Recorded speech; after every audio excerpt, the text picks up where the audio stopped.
మిత్రులందరికీ జై Bhim. Good evening. ఇవాళ చాలా ముఖ్యమైన అంశాలు మీతో షేర్ చేసుకోవడానికి ఈ వీడియో చేస్తున్నాను. రాజకీయాలు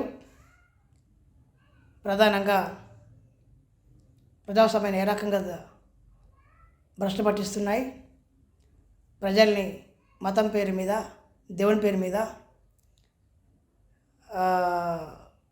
సాధ్యం కాని హామీల పేరు మీద ఎట్లా ప్రజల్ని మోసం చేస్తున్నాయో చెప్పడానికి ఒక ప్రయత్నం చేస్తూ ఉన్నాను. 2014 నుంచి ఈరోజు వరకు భారతీయ జనతా పార్టీ గతంలో జనసంఘగా ఏర్పడినటువంటి పార్టీ, ఎలాంటి పోరాటాల్లో పాల్గొన్నటువంటి పార్టీ సంస్థ ఇప్పుడు మళ్ళీ ఏమాత్రం ఎక్కడ అంతుచిక్కనటువంటి అంశాలను మేనిఫెస్టోలో పెడుతూ వికసిత భారత్, ఇంకో ఏదో వికసిత భారత్ అని పెడతా ఉన్నది.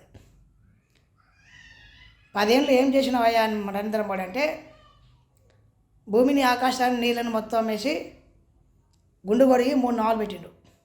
ఆ 3 నామాలే ప్రజల సొమ్ముతో ఏర్పడినటువంటి రామాలయం. ₹1 ఆయన ఇయ్యలే. ప్రజలు, దేశంలో ఉన్నటువంటి అందరూ హిందువులు అని అంటే కేవలం బీజేపీలు అనుకుంటారేమో, దుర్మార్గుడు కాదు.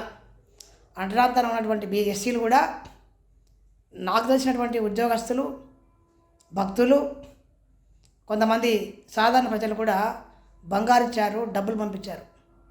అట్లా ఏర్పడిన సంస్థ కూడా, దాంట్లో కూడా బీజేపీలు ఇన్వాల్వ్ అయిపోయి మేము కట్టించినాం అనేటువంటి సంకలు కొడుకుంటున్నారు, పిల్లలు తరుచుకుంటున్నారు. తప్పు ఇది.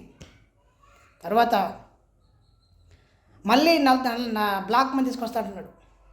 ఇంతవరకు బ్లాక్ మని తీసుకొచ్చి ఏడేసిండు అంటే ఏమీ లేదు. ఆలేదు సోలేదు, అల్లుని పేరు సోమలింగం అని ఏదో సామెత చెప్పినట్టుగా మొదటికే మోక్షం లేదని అంటే ఈయన కొత్త చేస్తాడంటే నరేంద్ర మోడీ. తర్వాత ఏమంటాడు, ఇంకా ఎప్పుడో లక్షద్వీపులో దీవుల పేరు చెప్తాడు. ఏం లేనప్పుడు ఏదో ఒకటి చెప్పాలి కదా. కాసేపు మతం చెప్తాడు రాముడు మాకే భారత మాతకు జయ అని చంపేస్తారు, జై శ్రీరామ్ అని చంపేస్తారు. అసలు జైకి శ్రీరామ్కు తేడా తెలియనట్టు ఎదవాళ్ళు ఈ నరేంద్ర మోడీ ఉన్నటువంటి బ్యాచీలు. నిజంగా వాళ్ళకి మీనింగ్ తెలియదు. రాముడు ఎన్నో ఎట్లా పుట్టిండు వాళ్ళ తల్లిదండ్రులకు, సీతాదేవి ఎట్లా పెళ్లి చేసుకున్న కూడా చెప్పలేదు చాలామంది. దాంట్లో ప్రధానమంత్రితో సహా మంత్రులకే తెలియదు రాముడు తల్లిదండ్రులు ఎట్లా పుట్టిండ్రు, ఎంతమంది సంతానం అయినా, సీతమ్మ ఎక్కడ దొరికింది కూడా చెప్పలేరు. ఇట్లాంటి లతకోరు యాదవులు భారత మాతకు జయనాలంట, జై శ్రీరామ్ అని చంపేస్తారంట. ఇక చంపేస్తానికి ఓట్లు ఎట్లా వేస్తారు మరి? ఎవరి మతం ఆడకుంది, మత స్వేచ్ఛ ఇచ్చింది భారత రాజ్యాంగం. అందుకే భారత రాజ్యాంగం మారుస్తూ అంటున్నారు. ఒక సన్యాసులారా మారాల్సింది భారత రాజ్యాంగంలో మీ మెంటాలిటీ మార్చుకోండి. ముందు మనుషులుగా చూడాలని నేర్చుకోండి. అచ్చా, మీరు ఏమంటారు, గోహింస చేయాలంటారు కదా. బ్రెజిల్ తర్వాత ప్రపంచంలో ఉన్న అన్ని దేశాల్లో బ్రెజిల్ తర్వాత 2వ అతిపెద్ద బీఫ్ ఎక్స్పోర్ట్ కంట్రీ ఏదంటే అది భారత్ అని చెప్పి 2023 మన రీసెంట్గా 24లో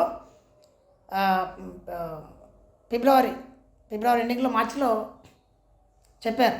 అది మొత్తం ప్రపంచవ్యాప్తంగా ఉన్నటువంటి ఒక సర్వే చెప్పింది, నేను చెప్పడం కాదు. అది టైమ్స్ ఆఫ్ ఇండియా వచ్చింది, ఇంగ్లీష్ పేపర్లో వచ్చింది, అన్ని పేపర్లో వచ్చింది. అది ఇంటర్నేషనల్ కూడా మనకు ఉంది. ఇప్పుడు వెబ్సైట్లో కూడా దొరుకుతుంది. Second largest beef export country in the world అంటే ఇండియా అని చెప్తా ఉన్నారు. అది ఏముంది, నార్త్ ఇండియన్ బీజేపీ వాళ్ళది. స్మృతి ఇరానీ కొడుకు బీఫ్ రెస్టారెంట్ పెడితే అది వ్యాపారం ఉండదు. ఆమె ఈ సత్యవతి మరి బీఫ్తో తింటే చంపేశారు కదా ఎస్సీలను, మైనార్టీలను. మరి సత్యవతి ఎంత సత్యానసూయ, మరి ఎట్లా నీ కొడుకు బీఫ్ రెస్టారెంట్ నడిపిస్తాడు? సిగ్గుసారి ఉండదు కొంచెం అన్న. ఒక్కోసారి మీరు గడ్డేయరు, దానికి నీళ్ళు పోయారు, దానికి మేత వేయరు, దాన్ని ముడి గడగరు, దాన్ని మూతి గడగరు. మీకు ఉండదురా మీ బతుకులు చేయడా? ఆడ సన్యాసి యోగి గాడాడు, ఇంకా చంపుతూనే ఉంటున్నాడు. మనుషులను చంపడమే అని పని. ఆడికి పిల్లలు లేదు, పిల్లలు లేరు. నరేంద్ర మోడీ కానీ పిల్లలు లేదు, పిల్లలు లేరు. నోటికి ఏదో వస్తే అది మాట్లాడుతూనే ఉంటారు. కనుక ఎవరైనా మనసులో పుట్టినటువంటి వాళ్ళు రాజ్యాంగానికి అనుకూలంగా ఉంటే, రాజ్యాంగం అంటే మనసులో పుట్టినటువంటి వాళ్ళకు వర్తిస్తుంది. ఇక బాపంలో పుట్టినటువంటి వాళ్ళు, దేవుళ్ళకు పుట్టినటువంటి వాళ్ళైతే మీరు బీజేపీ కొట్టేసుకోరు. మాకేం అభ్యంతరం లేదు. మేము మా అమ్మ నాన్న పుట్టినాం కాబట్టి మేము బీజేపీ ఓటేమో. ఎవడైనా బాపనలకు కాలకాడ నుంచో లేకపోతే తొడలకాడ నుంచో ఇంకో దాని నుంచో పుడితే, లేదా రాముడికో ఇంకో పుడితే మీరు బీజేపీని కొట్టేసుకోండి. మాకేం ఇబ్బంది లేదు. నువ్వేమంటున్నావు? 400 సీట్లు అంటున్నావు. నా ఇంటికి కూడా రాదు 400 సీట్లు రావు. 440 సీట్లు వస్తే కష్టం. దక్షిణ భారతదేశానికి ఎవరు ఓట్లేరు. కిషన్ రెడ్డి, ఈటెల రాజేందర్, గుండా రవీంద్ర, ఇంకొక ఆయన ఎంత పై మొత్తం కాల్చుకున్నా వాళ్ళంతా పెట్టుకున్నా బీజేపీ సెంట్రల్లో గెలవదు. తెలంగాణలో కూడా ఇంతకుముందు 4 ఉండే 2కే పరిమితమైన అనుకుంటున్నా. ఆ 2 కూడా ఏంటంటే గతంలో టీఆర్ఎస్ చేసిన తప్పే ఇప్పుడు కాంగ్రెస్ చేస్తుంది. గతంలో ఒక కేసీఆర్ ఏమనుకున్నంటే బీజేపీ కొంచెం పైకి లేపితే కాంగ్రెస్ అందరూ చూస్తానుకున్నాడు. చివరికి ఏమైంది? అలా బిడ్డ పోయింది జైలుకు. ఇప్పుడు ఆయనకే ఏం చేయాలో అర్థం కావట్లేదు.